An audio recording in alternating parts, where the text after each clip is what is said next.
Buenos días. El tema a tratar en este video es la relación jurídica tributaria. Para comenzar, quiero hablarles de un concepto fundamental en el derecho fiscal, la relación jurídica tributaria. De manera general, podemos decir que esta relación es el vínculo que existe entre dos partes. Por un lado, el Estado, que tiene la necesidad de obtener recursos, y por otro lado, los contribuyentes, que están obligados a aportar. Lo importante aquí es entender que esta relación no surge de manera espontánea ni por acuerdo voluntario, como pasaría con un contrato. Surge porque la ley lo establece. En otras palabras, si ocurre un hecho que la ley señala como generador de un impuesto, automáticamente se crea esta relación. Un ejemplo sencillo. Cuando compramos un producto en una tienda, en ese momento se genera IVA. Nosotros lo pagamos como consumidores y la empresa está obligada a entregarlo al Estado. Ahí podemos ver claramente el vínculo. El contribuyente cumple y el Estado recauda. Es importante mencionar que no se trata solo de obligaciones. El contribuyente tiene derechos, como exigir que los impuestos sean cobrados conforme a la ley, recibir servicios públicos a cambio y poder defenderse si no está de acuerdo con una resolución. Y del lado del Estado no solo se trata de cobrar impuestos, también tiene la obligación de usar esos recursos en beneficio de toda la sociedad, garantizando educación, salud, seguridad, entre otros servicios. En conclusión, esta relación es la base del sistema tributario, porque sin ella no habría un mecanismo formal que vincule al Estado con los ciudadanos para poder garantizar los recursos públicos. Tenemos clara la idea general, vamos ahora a la definición puntual de lo que la doctrina y la ley entienden como relación jurídico-tributaria. Este se define como el conjunto de derechos, obligaciones y potestades que surgen de la aplicación de los tributos. Aquí la clave está en que no solo se trata de pagar impuestos, sino de un sistema completo de deberes y derechos que vinculan al Estado y al contribuyente. El punto de partida es siempre el hecho imponible. Por ejemplo, si una persona recibe un salario, inmediatamente nace la obligación de pagar el impuesto sobre la renta. Ese simple hecho activa toda la relación. El Estado se convierte en el sujeto activo y el trabajador en el sujeto pasivo, con la obligación de pagar. Sin embargo, el contribuyente no queda desprotegido. Esta relación le otorga también derechos como exigir que los impuestos se cobren conforme a la ley, que el proceso sea proporcional y equitativo y que pueda defenderse mediante recursos legales si considera que hubo una injusticia. Otro ejemplo es que una empresa que vende productos debe pagar IVA, pero al mismo tiempo también puede acreditar el IVA que ella misma pagó en sus compras. Eso demuestra que la relación jurídico-tributaria no es solo un deber, sino también un espacio de derechos reconocidos por la ley. En resumen, la definición de esta relación nos dice que no se trata simplemente de recaudar dinero. Se trata de un marco jurídico que regula cómo se generan, cómo se cobran y cómo se garantizan los tributos. Siempre dentro de un equilibrio entre el poder del Estado y los derechos de los contribuyentes. Bueno, ahorita vamos a hablar sobre los elementos del sujeto activo, sujeto pasivo y la responsabilidad solidaria. Bueno, pues vamos a darles una idea general a lo que esto se refiere. Podemos decir entonces que esto es el vínculo jurídico por el cual el Estado o el activo puede exigir a un deudor pasivo el cumplimiento de la obligación tributaria. Estas obligaciones tributarias pues pueden ser sustantivas, que es pagar la contribución, o formales, inscribirse al RFC, declarar, llevar contabilidad, expedir el CFDI, entre otros. Algo importante es que para que todo esto se englobe, pues tenemos un concepto aquí importante que es el hecho imponible. ¿A qué se refiere este hecho imponible que aparece? Bueno, pues el hecho imponible se hace referencia al hacer o nacer la creación de un impuesto. Nos referimos a esto, por ejemplo, en el IVA, que el IVA se causa cuando enajenas bienes, prestas servicios independientes, otorgas el uso o goce temporal de bienes o importas. Por ejemplo, cuando nosotros adquirimos un bien o un servicio, por ejemplo, compramos un celular, una laptop, pues al momento de nosotros adquirir ese bien, por ejemplo, en el caso del celular, pues tenemos que pagar un IVA. A eso se refiere con el hecho imponible. O sea, al momento de nosotros adquirir el dispositivo, pues hacemos o nacemos una obligación de nosotros a pagar el IVA. Nosotros como consumidores finales, pues al final compramos algo de 10,000, pagamos 11,600, pero esos 11,600 nosotros lo vemos como si fuera el valor real. Pero pues ya ahí estamos ya cumpliendo con esa obligación. El sujeto activo, como ya hemos visto, el sujeto activo pues es el Estado en el cual es el titular del derecho a exigir el pago. Este Estado pues está en sus tres órdenes de gobierno, como podemos ver, el federal, el estatal y el municipal. A su vez, pues estos tienen autoridades fiscales que se encargan de hacer cumplir el pago, ¿sabes? Como es el caso de el SAT, la Secretaría Bueno, pues de Crédito pasemos a las Público y obligaciones Conagua. materiales y formales. Pocas palabras, pues las formas de pago. Aquí mencionamos tres, que es la material, las formales y el cobro coactivo. Pasemos con los materiales, que se refieren a pagar contribuciones y accesorios. ¿A qué se refiere pues con accesorios? Pues bueno, en los accesorios pues vienen siendo recargos, multas, algunas sanciones, gastos de ejecución y la indemnización por algún cheque sin fondo. Y pasamos a los formales, que es llevar la contabilidad según el artículo 28 y expedir el CFDI con requisitos como pueden ver en el artículo 29 y 29A. También tenemos los cobros coactivos, que si no se paga, pues la autoridad usa el procedimiento administrativo de ejecución. En pocas palabras, el embargo. Nosotros pues tenemos digamos una multa o algo, tenemos ahí, pues el gobierno puede ejecutar lo que viene siendo el embargo. Vámonos del sujeto pasivo. ¿Quién es? Bueno, el sujeto pasivo es la persona físico-moral que realiza el hecho imponible. Y hemos mencionado antes que es el hecho imponible, o sea, el contribuyente. En tributos indirectos se distingue en contribuyentes de derecho, quien traslada el impuesto, y contribuyentes de hecho, quien soporta el consumidor. ¿A qué nos referimos con contribuyentes de derecho? Pues aquí menciona que es quien traslada el impuesto. ¿A qué nos referimos? Pues el contribuyente de derecho es el que pues es la persona físico-moral que está obligada a pagar el impuesto y cumplir con las obligaciones, pues, digamos, formales. Es como el vendedor que nos vende un accesorio, digamos un refrigerador. Él está obligado pues a declarar pues el impuesto que tiene. Él importa, exporta y vende. Él tiene que hacer su contabilidad al final y tiene que declarar pues sus impuestos correspondientes. Y ese sí tiene una relación jurídica directa con la autoridad fiscal. Pues si incumple en esos pagos de impuestos o en un requerimiento, pues el responsable pues sería él. ¿Y a qué nos referimos con un contribuyente de hecho? Pues es quien soporta ese pago, o sea, soporta el consumir, es el consumidor final. En un ejemplo, como ya hemos visto sobre el hecho imponible, pues dimos el ejemplo del IVA. En el IVA, el contribuyente de derecho sería pues el vendedor. Él está obligado a declarar sobre los impuestos. Él es el sujeto legal que debería pues declararlos. Y está el contribuyente de hecho, que sería como nosotros, el consumidor.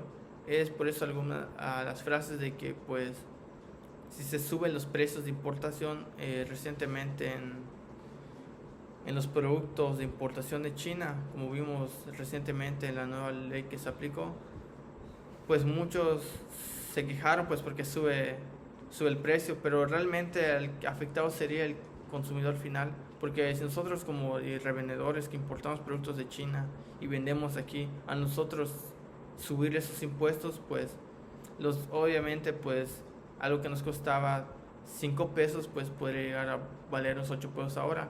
Pero ¿quién soporta ese precio? ¿Quién soporta esos 3 pesos de más? Pues al final el consumidor final, porque nosotros tal vez estemos manejando sobre porcentajes. Si estamos ganando el 20% o digamos el 50%, ¿no? Anteriormente pues nos costaba 5 pesos y ganamos el 50%, lo vendíamos a 7.50. Ahora pues nos viene costando, digamos, el doble, 10 pesos. Y el consumidor final pues al final nosotros tenemos esa misma ganancia, el 50%. Si nos cuesta 10, lo vendemos a 15. Seguimos ganando ese 50% más sobre nuestras ventas, pero el consumidor final es quien soporta al final esa carga. Podemos ejemplificarlo aquí sobre, pues, para resumirlo, el de derecho, pues, es el jurídicamente obligado a declarar y, pues, tiene deberes formales. Y el de derecho es quien paga en última instancia el impuesto, como ya hemos mencionado.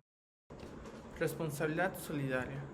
Bueno, pues la ley señala supuestos en los que terceros responden junto con el contribuyente por contribuciones y sus accesorios, excepto multas. La autoridad puede exigir el cumplimiento a cualquiera de los obligados dentro del alcance que fije cada supuesto. ¿A quién hace referencia a esto? Pues bueno, si la ley lo prevé, un tercero, o sea, no el deudor principal, también queda obligado por el mismo crédito fiscal. Es solidaria pues porque la autoridad puede cobrarla cualquiera de los dos sin antes que agotar pues el primer responsable que es el deudor principal. Buenos días, mi nombre es Jennifer Sonda Pantí y a mí me toca seguir con el tema la obligación tributaria, fuente, su nacimiento, su determinación y su exigibilidad. Fuentes de la obligación tributaria. En cuanto a obligación tributaria nos referimos al deber de todo contribuyente de pagar los impuestos establecidos por el Estado. En cuanto a fuentes, no nos referimos al nombre de alguna persona o de algún autor, sino nos referimos a aquellas leyes o normas que le dan validez a la obligación tributaria y le dan también el origen. Tenemos como primer fuente la Constitución Política de los Estados Unidos Mexicanos en el artículo 31, fracción 4, donde se dice que todos los mexicanos deben de contribuir al gasto público, es decir, se está estableciendo esta ley, mientras que en otra fuente legal tenemos el Código Fiscal de la Federación en el artículo 1, donde obliga a las personas físicas y morales a contribuir en los gastos públicos. Otra fuente legal que también tenemos adicionales son las leyes fiscales específicas, que son el ISR, el IVA, el IEPS, donde aquí ya se establece un monto específico y se incita a pagar esas contribuciones. Esto quiere decir que la obligación tributaria surge a partir del compromiso de estas normas fiscales, quienes te van a determinar a qué están sujetos, a qué deben de tributar los impuestos y abonar y en qué condiciones. En estas mismas leyes se ven se precisa lo que son los conceptos de objeto, base, tasa o cuota que ya vimos anteriormente. Ahora vamos con el nacimiento. El nacimiento es el momento por el cual surge una obligación tributaria. ¿Y por qué? Porque en ese momento se está cumpliendo con algo que ya está previsto en la ley.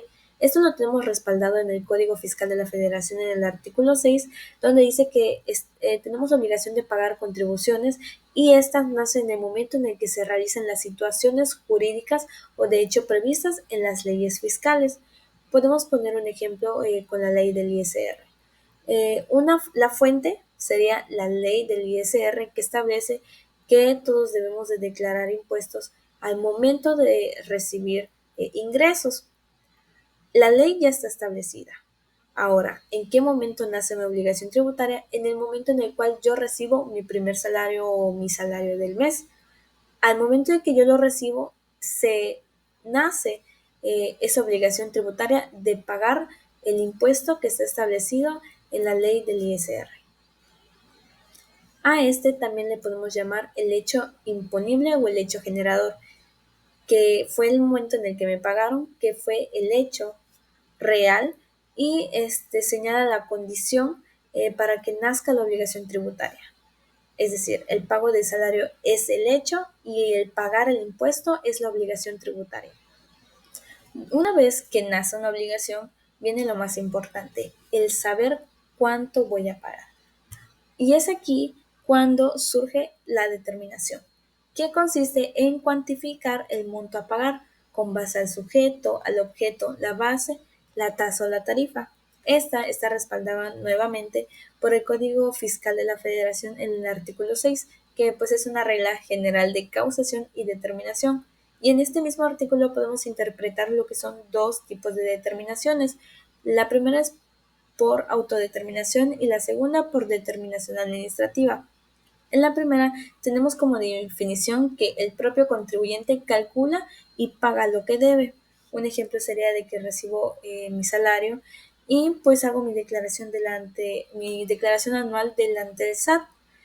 A pesar de que es el mismo sistema de SAT quien calcula con base a mi información lo que yo debo de pagar, soy yo la que está subiendo la información y está realizando el trámite. Por eso se le llama que es una autodeterminación de obligación tributaria. Como segundo, tenemos la determinación por la autoridad fiscal, que es aquí cuando ya interviene una autoridad. Y esta se da por dos razones.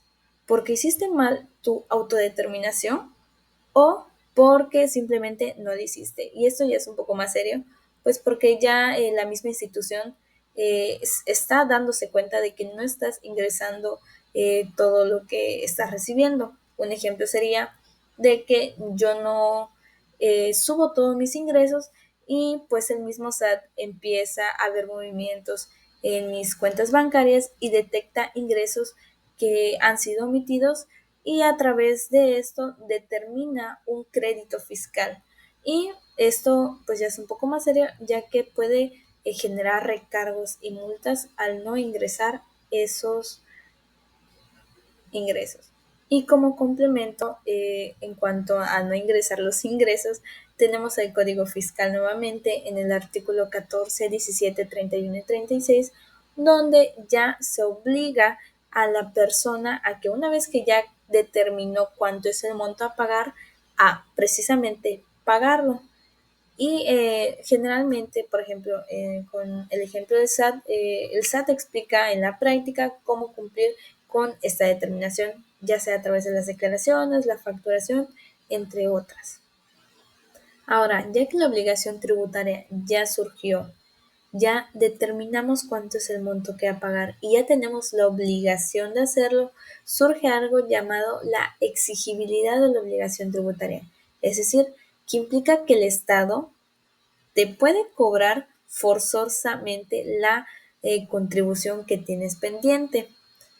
La obligación es exigible una vez que se cumple el plazo legal para el pago y esto nuevamente está respaldado por el Código Fiscal de la Federación, específicamente en el artículo 20, donde dice que las contribuciones y sus accesorios se causarán y se pagarán, obviamente en moneda nacional y entre otros aspectos que también dice este artículo. Una vez de que ya tenemos esa obligación, el Estado puede exigirnos pagar una vez que él mismo o las personas se han dado cuenta de que ya se ha pasado el tiempo límite para poder realizar este pago.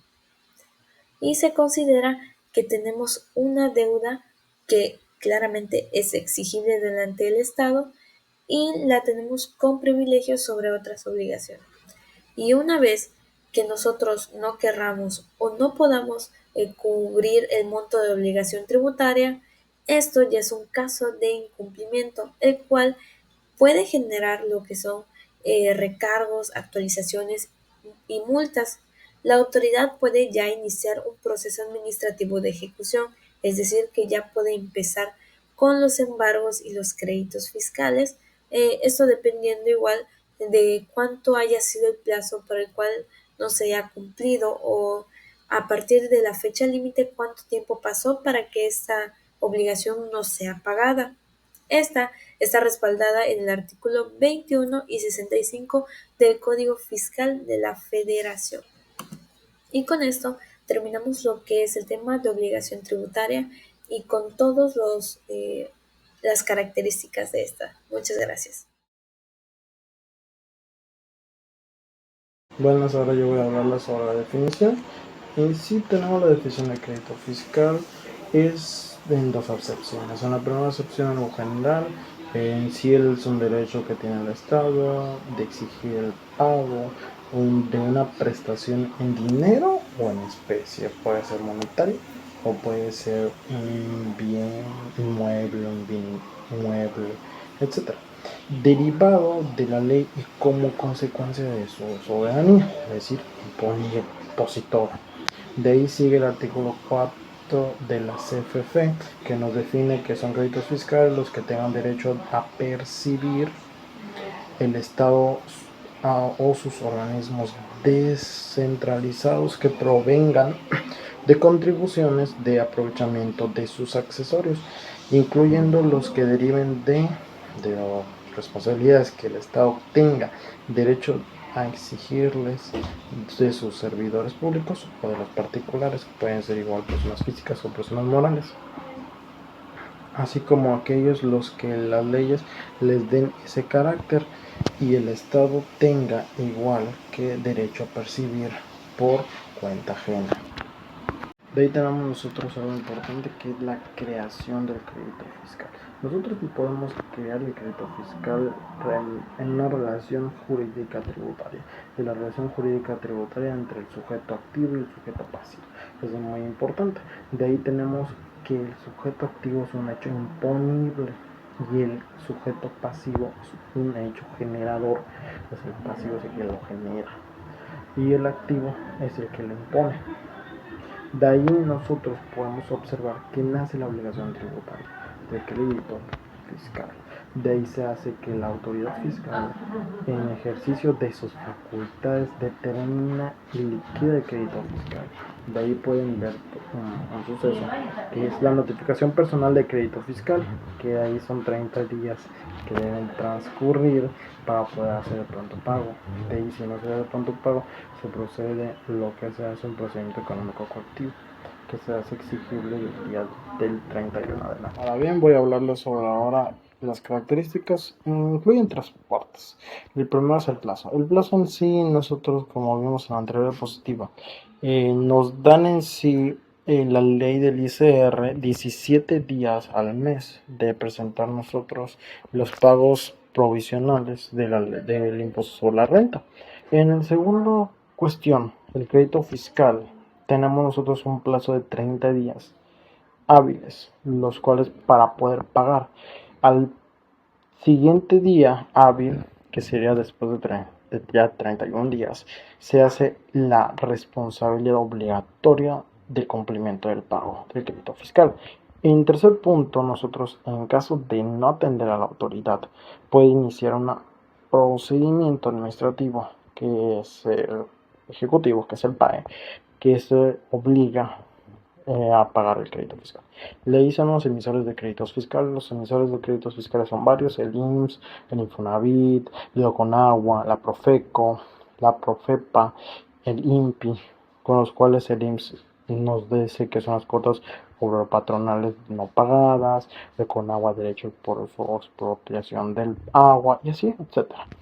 De ahí sigue el no pago oportuno. Cuando nosotros nos atrasamos en un pago de un crédito fiscal, ahí interviene esta parte característica esencial, que nos dice que si no pagamos el crédito fiscal como se debe, en los plazos acordados, hay consecuencias, que son una de ellas los recargos acumulados. Estos son por el retraso, actualizaciones monetarias según la inflación, y hay procedimientos igual como embargos bancarios y muebles o inmuebles. Buenas, hoy le voy a hablar en sí acerca de lo que son las fuentes. Son 5 fuentes que tenemos. Voy a hablar de primeras 3. Primero está el gobierno federal. El gobierno federal en sí se divide en dos. En el Secretaría de Hacienda y Crédito Público, que es el SHCP, y es la entidad responsable de establecer las políticas fiscales y de otorgar créditos fiscales a través de sus programas y leyes. Luego está el Servicio de Administración Tributaria, llamado SAT.